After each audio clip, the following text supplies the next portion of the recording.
చాలా మంది. కానీ మీరు ధరణిలో చూస్తే అవన్నీ agriculture lands which hmm. Are in cultivation. అవును. అవును.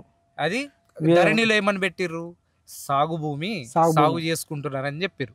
కానీ వాస్తవానికి అక్కడ వెళ్తే కొండలు, గుట్టలు, రప్పలు, రాళ్ళు, హైవేలు అవును. వాటికి అన్నిటికేసాడు కేసీఆర్. దాదాపు 25,000 కోట్ల పైచిలుకు ప్రజాధనం దుర్వినియోగమైంది. అది ఎవరి ఖాతాలో?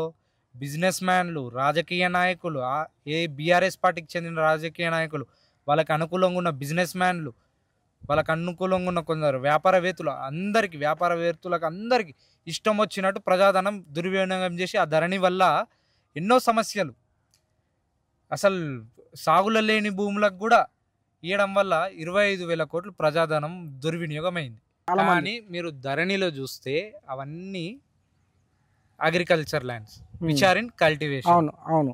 అది వే ధరణిలో ఏమని పెట్టిర్రు? సాగు భూమి, సాగు సాగు భూమి. చేసుకుంటున్నారని చెప్పిర్రు.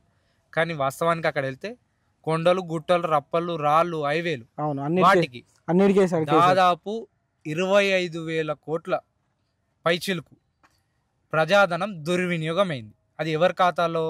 బిజినెస్ మ్యాన్లు, రాజకీయ నాయకులు, ఏ బీఆర్ఎస్ పార్టీకి చెందిన రాజకీయ నాయకులు, వాళ్ళకి అనుకూలంగా ఉన్న బిజినెస్ మ్యాన్లు, వాళ్ళకి అనుకూలంగా ఉన్న కొందరు వ్యాపారవేత్తలకు అందరికీ ఇష్టం వచ్చినట్టు ప్రజాధనం దుర్వినియోగం చేసి ఆ ధరణి వల్ల ఎన్నో సమస్యలు, అసలు సాగులో లేని భూములకు కూడా ఇవ్వడం వల్ల 25,000 కోట్లు ప్రజాధనం దుర్వినియోగమైంది.